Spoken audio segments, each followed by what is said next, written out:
Hello and welcome to Message to the Masses with Tesa. I'm your host and resident publishing consultant, Tesa Coleman. And inside of this Message to the Masses experience, we talk to leaders, entrepreneurs, speakers, coaches, consultants, anyone who is using their stories as fuel for their fire to start a movement. And I'm super excited to have my sunshine, my good friend Serena Myers here, and we're gonna have a real conversation about her journey, her upcoming book, and her tapping into this powerful thing we call anger. So tell us a little bit about you and your work, Serena. So I am a Sacred Soul mentor, and I work with women on the rise who are really stepping into their truth, into their power, and they're working through releasing all the blocks that are in between where they are and where they want to go, basically. Okay. And in this work, we have a lot of emotions that definitely come up, and a lot of programming and conditioning that we've been given, both from society and from our families, and things that we've just inherited as just truths of how things are and what they might be like. So anger is definitely one of them. It's been a big part of my own journey, and it's something that, particularly as women, we are told is not a nice feeling to have. No, nice girls don't get angry. Right. And I started to really dig into it as an emotion and say, okay, is it actually bad? What is there in this? Because it keeps happening, Right. no matter how much you try to deny it. Right. And so I started to really investigate anger, and I recognized that it's actually a sacred tool. Okay. Sacred tool. I like that. So one thing, when I hear the word anger, I am immediately reminded that, you know, growing up, it was bad to be angry, you know, like, don't be mad. You hear that a lot, even with people when, you know, there's an issue of disappointment. It's like, please don't be mad. And we use that term and those phrases so often that it is programming. It is natural, even though that's unnatural. It's such a odd situation. So tell me a little bit about your anger. How did you face it? What is it? What did you learn? How did you get here? The way I grew up, anger was like a pretty common thing in my house. So we didn't deny it at all. We actually exploded it over each other pretty regularly. But the thing is, when you don't use it constructively, yes, you let off the steam, but it doesn't actually resolve the underlying issue. And I moved out really young, and this kind of helped me to be able to get out of the environment that I grew up in. So now I was able to start to almost recalibrate to who I naturally am and what my rhythms are, as opposed to just playing out my role within our family dynamic. And I didn't actually even realize how angry I was, because it was what I grew up with and because it was such a part of me, that it was just kind of what I was and who I was. I would explode, and it didn't even occur to me that that was like not necessarily just an unnatural way of being, but that there were other options. Right. And it wasn't until I started doing a lot of spiritual work and I started to actually look at what was underneath it, because sometimes, yes, I was legitimately angry, because there are things to be legitimately angry about in the world. Absolutely. But a lot of times it's when I was scared, it's when I was vulnerable or emotional, and anger was protective. It was easier to step into that place than it was to say, I'm actually really feeling unempowered right now. Wow. I didn't even have the words to say that. Right. And so when you say that, what I think about is those other emotions, they are more submissive than anger. They are more, so when you say vulnerable, you know, there's a level of submission that happens where you have to trust the people around you, whoever they are, to be able to handle your feelings or your emotion or your story even. And it does feel easier. It's not necessarily the truth, but it does feel easier to say, I'm just angry at you, or I'm angry about the situation, when you feel vulnerable or you feel exposed is another really good one. You feel exposed. Or shameful. We're going to dig into that and dig into what, when you peeled back the layers and you said, okay, it's not anger. We're going to look at what was hiding behind your anger as soon as we come back from the break. Wonderful.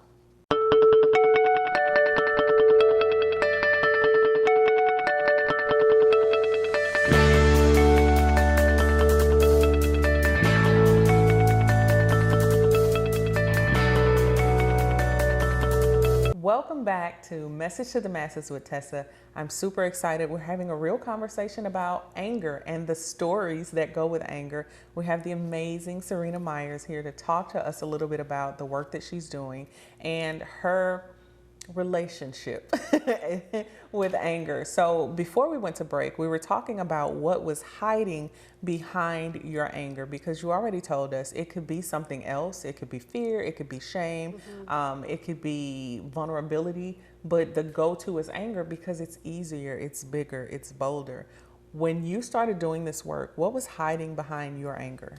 Shame is probably my biggest one. Because of how I grew up and where I grew up, I had this constant fear of being found out. And particularly when I started a business and I started to be a lot more public in how I was living my life and being really active on social media, there was always this fear of someone is going to drop the bomb. Yeah, someone is going to tell everybody that, like, who is she to have this truth? And really, like, the core of that is I wasn't feeling really empowered. I wasn't really feeling really worthy of doing this work. I had this notion of, like, I needed to have it all figured out before I could help anybody else. I have a lot figured out, but I don't think anyone actually has all of it figured out. So shame was probably my biggest one, and the fear of being found out kept me very angry. And the other one is any time that I feel unempowered. And I think, like, if you were to take a psychological look at it, that's inner child stuff. That is so deeply tied to my childhood and feeling really unsafe and unstable and out of control about the things that are happening in my life. And so my go-to emotion was going to naturally tap into the same emotions that I felt as a kid, right? And anger was kind of my scapegoat. Yeah. And what's funny is, like, okay, so anger was your facade. It was a symptom. And we automatically think that it's the root, and it's really not. And so how was that even showing up in your business building? How was that showing up as you built relationships? Was it something you even knew was there? By the time I started my business, I had done a lot of healing around anger, so that really helped. If I'm totally honest, it was alive and well in my corporate days. But again, same symptoms. What did they call you in corporate? They called me Little Ball of Rage. But the whole reason behind that is I was in a situation where I didn't really have a lot of say-so. I didn't have any autonomy or agency. I didn't have power. And so naturally it would play out in these ways where I would just get so burnt out and so frustrated that it would come up in these, like, little bursts of anger. And again, I wasn't actually dealing with the issue. I was just letting off steam, which was the pattern I'd grown up with. That's powerful. And it's funny to see, well, I mean, it's funny now, to see how it was present, that symptom was present in multiple areas of your life. So it was in the family, it was in the business that you built, but that before that business, it was in your corporate life. It was all my boyfriends, everywhere, every relationship. I'm so sorry to anyone who's ever dated me in the past. I had some stuff to work through. It wasn't you. It actually was me. Like, yeah. Well, sometimes it was him too, but way to own it. Yeah. But we're all like that. And in every area of our lives, we treat the symptom as opposed to the true root, because it's like, that's the easy thing. So when you're dealing with clients or when you just encounter people, like, I know you have a son, and when you deal with that anger, it's like, okay, being able to take that step back, that's powerful. But do you always do it? I almost swing the pendulum too far in the other direction, because I'm so worried about what my words are capable of, because I've been on the other side of that. Sometimes I actually bite my tongue and silence myself too much. And then I have to reclaim that a little bit. So, we need to not live in these extremes of blowing people up or shutting yourself down. It's really being able to find that kind of equilibrium in the middle. And even if it means that sometimes you quiet yourself and then you calm down enough where you can express things clearly, or you blow up because you're human and things happen, and then you calm back down and you claim that and you say, like, hey, I really screwed up there, I'm sorry. Right. But, like, the extremes will happen, but ideally we're living in that middle ground. And so not only are you using this, in your family and with yourself and with your personal relationships, you're using this in your business, and you've been pulled, called, purposed to write a book about it. That's a big journey. That's a big journey. And we're going to dig into the details of that angry book, is what we're calling it right now. The angry book. We're going to dig into the details of that as soon as we come back from the break.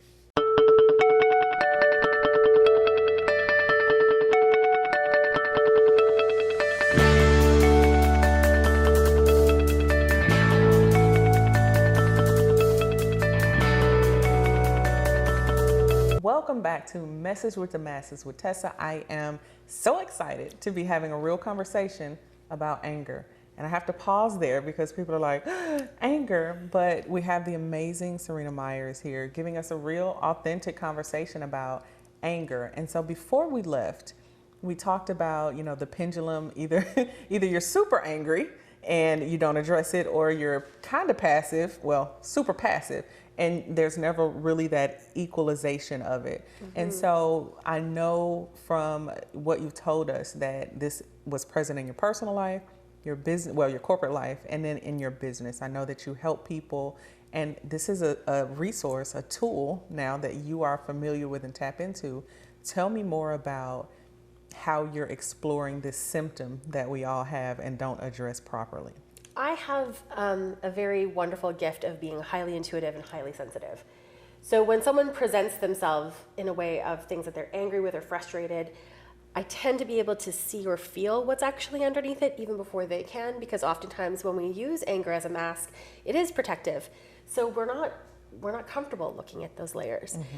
And because I come at it with like zero judgment, mm-hmm. and it's really just like a love and appreciation for who people are and where they are, it becomes this really safe conversation, and I'm able to share the insights that I'm getting, and then we can start to peel back those layers. Yeah. So it isn't an intimidating thing, every time we've been having the lead into the next segment, I go, because we're talking about anger, but when you do it in a way with ultimate compassion and so much love, you start to be able to be a bit more objective and say, okay, what is this trying to show me? What is this teaching me? Am I actually angry, or am I feeling something else? I love that. So you have a couple of things in the works, mm-hmm. and one is the angry book. The angry book, yes. No, the book isn't angry, but it's about anger and that symptom that we've been talking about. Mm-hmm. Tell us a little bit about what you want readers to walk away. We don't want them to walk away angry and not know why, mm-hmm. at least. But what is it that you want them to walk away with this book? I think the core element is being able to have that honest conversation with yourself, particularly when things aren't working. Mm-hmm. So it's not what we're taught to do. We're taught to just play nice and blend in and do what everyone else is doing. Right. It takes a lot of courage to look at your stuff and be like, ooh, okay, we got some work to do here. Yeah, that was rough. It's not easy stuff, but it's very possible with the right supports, the right tools. So in it, I share transparently about my own journey and the stuff that I've gotten right and the stuff I've gotten wrong.